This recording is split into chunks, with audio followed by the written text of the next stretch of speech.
முதல்ல இந்த 10 ரூபாயை ஒழிக்கணும். அதுக்கப்புறம் படிப்படியாக நம்மளுடைய ஊதியத்தை உயர்த்துறது. அப்புறம் நீங்கள் உட்காந்து ஸ்டிக்கர் ஒட்டாத மாதிரி இருக்கிறதுக்கு டாஸ்மாக் ஊழியர்களை பணி நிரந்தரம் செய்தல் மற்றும் நிர்வாக செலவுகளை நிர்வாகமே ஏற்றல் உள்ளிட்ட கோரிக்கைகளை வலியுறுத்தி தொழிற்சங்க கூட்டு நடவடிக்கை குழுவினர் கோவையில் மதுவிலக்குத்துறை அமைச்சர் விக்னேஷிடம் மனு அளித்தனர்.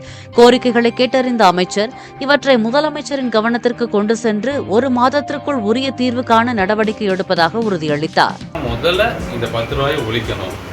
அதுக்கப்புறம் படிப்படியாக நம்மளுடைய ஊதியத்தை உயர்த்துறது. அப்புறம் நம்மளோட அந்த கரண்ட் பில்லுக்கு அது ஆல்ரெடி அந்த ப்ராசஸ் நடந்து முடிய போகுது. அப்புறம் நீங்கள் உட்காந்து ஸ்டிக்கர் ஒட்டாத மாதிரி இருக்கிறதுக்கு மேனுஃபேக்சரிங்லேயே ஸ்டிக்கர் ஒட்டி வர்றதுக்கான ஒரு முயற்சி. ஸோ இந்த மாதிரி எல்லா முயற்சியும் எடுத்துருக்கேன். ஏன்னா எனக்கு எந்த வேலையும் இல்லை, எந்த நோக்கமும் இல்லை. சிஎம் ஃபஸ்ட்டு சொன்னது என்னென்னா, இந்த மாதிரி எதெல்லாம் லீக்கேஜ், எதெல்லாம் தப்பாக நடந்துட்டுருக்கு அது அத்தனையுமே ஒழிக்கணும்னு சொன்னார். ஸோ அதுபடி தான் இப்போ வரைக்கும் நடந்துட்டுருக்கேன்.